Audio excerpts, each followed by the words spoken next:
Mbappe cetak 40 gol di musim perdananya. Bologna juara Coppa Italia.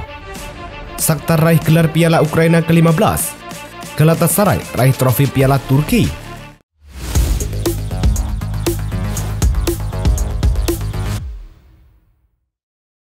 Halo Soccer Mania, kembali lagi di Blessing Soccer News. Kali ini kami sudah siapkan berita-berita terbaru seputar dunia sepak bola. Tentunya untuk kalian semua, selamat menyaksikan. Pertandingan Deportivo Alavés versus Valencia berlangsung di Stadion Mendizorroza. Pertandingan berjalan ketat dengan dominasi awal dari Valencia.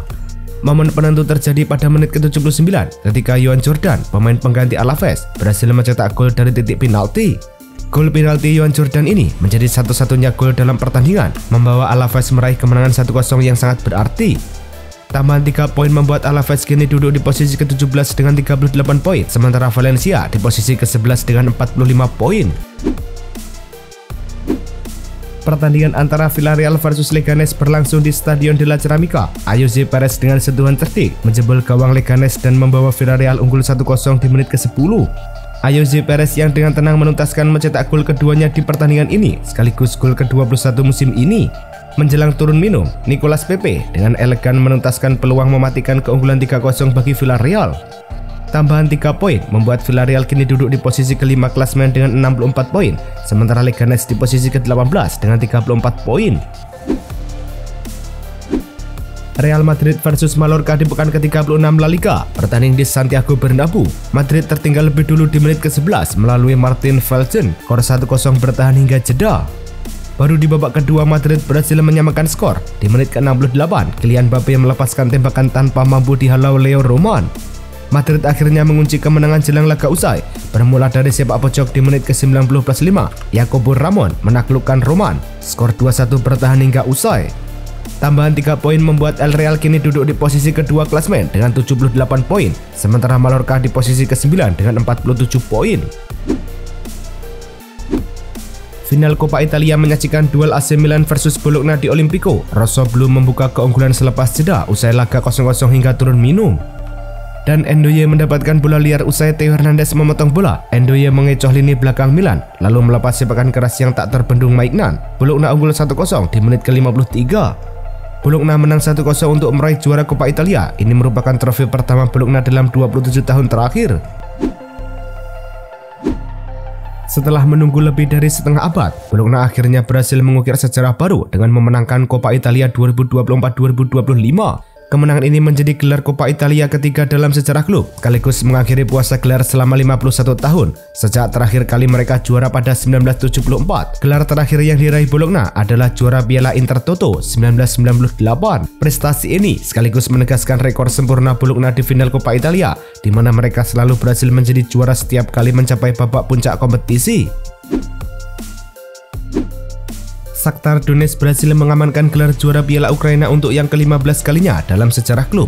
Pertandingan final melawan Dynamo Kiev berakhir dengan skor imbang 1-1 setelah perpanjangan waktu memaksa kedua tim untuk menyelesaikan pertandingan melalui adu penalti. Dalam drama adu penalti yang menegangkan, Shakhtar Donetsk keluar sebagai pemenang dengan skor 6-5, memastikan trofi bergengsi ini kembali ke tangan mereka. Kemenangan ini semakin mengukuhkan dominasi Shakhtar Donetsk di kancah sepak bola Ukraina. Galatasaray berhasil menegaskan dominasinya di kancah sepak bola Turki dengan meraih gelar Piala Turki ke-19 setelah mengalahkan Trabzonspor dengan skor meyakinkan 3-0. Penampilan gemilang Victor Osimhen yang mencetak 2 gol menjadi kunci utama keberhasilan tim asal Istanbul ini dalam pertandingan final yang berlangsung penuh tensi.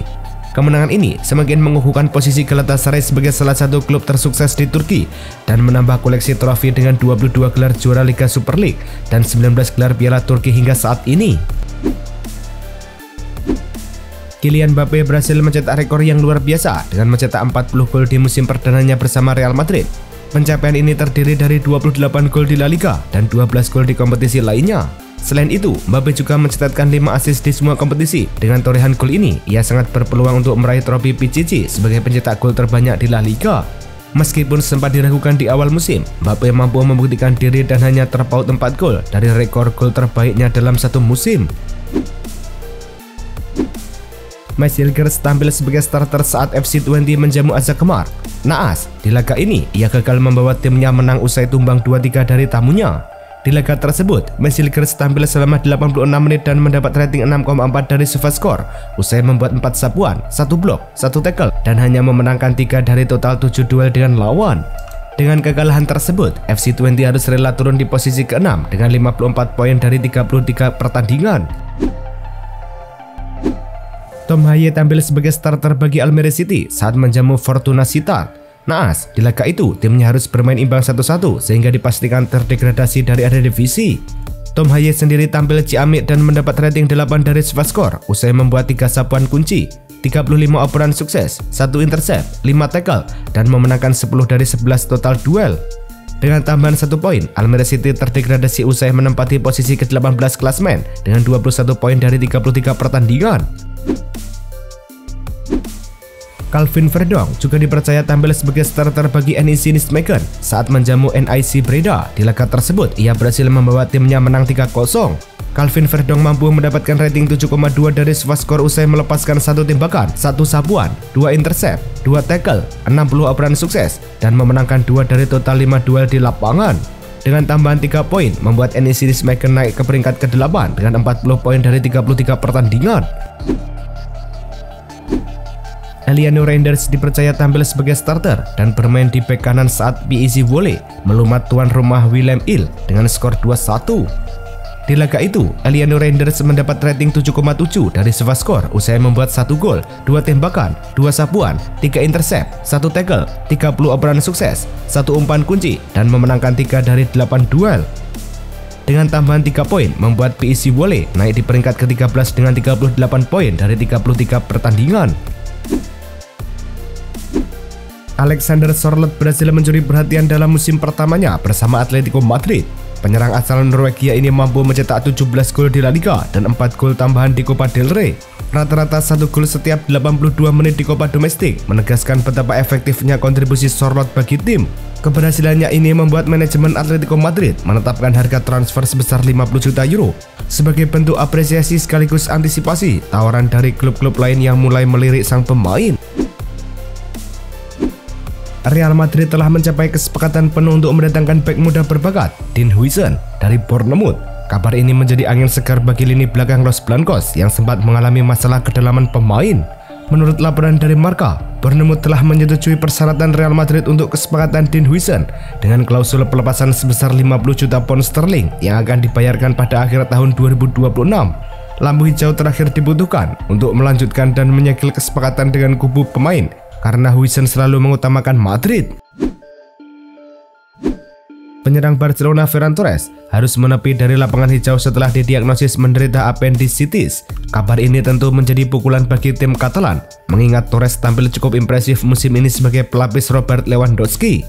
Menurut laporan dari Cadena SER, pemain berusia 25 tahun itu akan segera menjalani operasi darurat untuk mengatasi masalah tersebut. Dengan demikian, Torres dipastikan absen dalam laga penting Barcelona melawan Espanyol pada hari Kamis. Musim ini, Torres telah mencatatkan 19 gol dan 7 assist dalam 45 penampilannya bersama Barca. Andreas Christensen secara mengejutkan memutuskan untuk tetap bertahan di FC Barcelona dan menolak tawaran untuk hengkang, demikian laporan dari Diario Sport. Baik asal Denmark ini sebelumnya dikabarkan akan meninggalkan klub, namun kini ia bertekad untuk memperjuangkan posisinya di tim utama.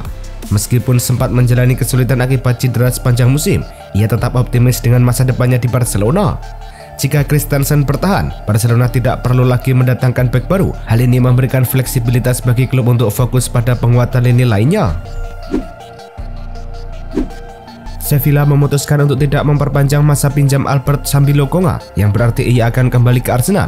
Meskipun menunjukkan performa yang menjanjikan selama masa pinjamannya, masalah cedera yang berulang membatasi penampilannya di bawah 22 pertandingan kompetitif. Penilaian dari pihak Sevilla menunjukkan bahwa kekhawatiran terkait kebugaran Lokonga lebih besar daripada potensi yang dimilikinya, sehingga kemungkinan untuk mempermanenkan statusnya menjadi kecil. Kembalinya Lokonga ke Arsenal menimbulkan pertanyaan tentang masa depannya di klub London tersebut. Tottenham Hotspur akan menghadapi musim krusial dalam final Liga Eropa 2024-2025 melawan Manchester United. Di balik tensi pertandingan yang tinggi, manajemen Tottenham Hotspur Postecoglou berpeluang mendapatkan bonus besar sekitar 2 juta euro jika berhasil membawa timnya meraih gelar juara. Bonus ini merupakan bagian dari kesepakatan dengan manajemen klub yang juga menjanjikan kompensasi besar jika Postecoglou meninggalkan klub setelah final. Selain Postecoglou, para pemain juga berpeluang mendapatkan bonus lebih dari 3 juta pound sterling jika berhasil menjuarai kompetisi ini. Manchester United berpeluang memberikan kejutan finansial bagi para pemainnya jika berhasil menjuarai Liga Eropa melawan Tottenham. Kemenangan ini juga mengamankan tempat di Liga Champions musim 2025-2026. Konsekuensinya, klausul partisipasi dalam kontrak pemain akan aktif, memicu kenaikan gaji yang diperkirakan mencapai lebih dari 30 juta pound sterling atau sekitar 600 miliar rupiah. Kenaikan gaji sebesar 25% ini tentu menjadi angin segar bagi para pemain, sepadan dengan keuntungan finansial yang didapatkan dari pemain di level tertinggi sepak bola Eropa. Tottenham Hotspur menghadapi tantangan berat dalam upaya mereka meraih trofi Liga Eropa setelah pemain kunci Dejan Kulusevski dipastikan absen akibat cedera lutut yang memerlukan operasi. Cedera ini didapat saat Spurs mengalami kekalahan melawan Crystal Palace. Absennya pemain berusia 25 tahun ini tentu menjadi pukulan telak bagi lini tengah Spurs. Kulusevski telah mencetak 10 gol di musim ini dan memiliki rekor yang mengesankan saat melawan Manchester United, termasuk gol dalam kemenangan di Liga Premier di Old Trafford dan kekalahan 4-3 di perempat final Piala Liga. Liverpool semakin dekat untuk mengamankan tanda tangan Jeremy Frimpong dari Bayer Leverkusen. Pembicaraan antara klub dan perwakilan pemain menunjukkan kemajuan signifikan, terutama dalam hal persyaratan pribadi seperti gaji dan durasi kontrak. Frimpong yang menjadi pemain kunci di bawah asuhan Xabi Alonso dikabarkan sangat tertarik untuk bergabung dengan Liverpool. Kepergian Xabi Alonso dari Leverkusen bisa menjadi faktor pendorong transfer ini. Klausul pelepasan Frimpong yang sekitar 40 juta euro mempermudah kepindahannya ke Liverpool. Klub Serie A Como telah mengajukan tawaran sebesar 12 juta euro untuk mempermainkan status Maximo Peron dari Manchester City. Namun, The Citizen bersikeras menginginkan paket senilai 30 juta euro untuk segera merampungkan transfer tersebut. Demikian laporan dari pakar transfer Fabrizio Romano. Pemain berusia 22 tahun saat ini tengah menjalani masa pinjaman di Como dan tampil impresif di bawah asuhan Cesc Fabregas. Gelandang Argentina ini telah menjadi sosok penting di lini tengah Como dengan mencatatkan 24 penampilan di liga musim ini. Erik ten Hag, mantan manajer Manchester United, dikabarkan menjadi kandidat utama untuk mengisi posisi pelatih kepala Bayer Leverkusen, menggantikan Xabi Alonso yang memutuskan hengkang pada akhir musim ini. Kabar ini muncul setelah ten Hag resmi menganggur sejak pemecatannya dari Manchester United pada Oktober 2024. Bayer Leverkusen menilai pengalaman ten Hag di Bundesliga saat menangani Bayern Munchen II, serta kemampuannya berbahasa Jerman menjadi nilai tambah yang membuatnya menjadi pilihan utama klub asal Jerman tersebut. Xavi Simons telah memutuskan untuk meninggalkan RB Leipzig pada musim panas ini, mengakhiri masa pinjamannya lebih awal. Menurut laporan Fabrizio Romano, Simons ingin mencari tantangan baru dalam karirnya dan beberapa klub papan atas Eropa telah menyatakan minat serius. Kabar terbaru menyebutkan bahwa Manchester United, Arsenal, dan Liverpool termasuk antara klub-klub Liga Premier yang tertarik pada Simons. Leipzig dikabarkan bersedia melepas Simons jika ada tawaran yang sesuai dengan harga yang diperkirakan mencapai 67 juta pound sterling. Jonathan David, penyerang andalan Lille, telah mengumumkan secara resmi bahwa ia akan meninggalkan klub tersebut pada akhir musim ini dengan status bebas transfer. Pengumuman ini disampaikan melalui akun Instagram pribadinya yang kemudian dikonfirmasi oleh berbagai sumber berita olahraga terkemuka. Kontrak pemain berusia 25 tahun itu akan berakhir pada bulan Juni dan ia tidak berniat untuk memperpanjangnya. Hal ini tentu menjadi pukulan telak bagi Lille yang kehilangan salah satu aset berharganya tanpa mendapatkan biaya transfer sebesar apapun. Itulah tadi kumpulan berita-berita terbaru dari kami. Simak terus berita-berita terbaru lainnya dan jangan lupa like, komen, dan juga subscribe.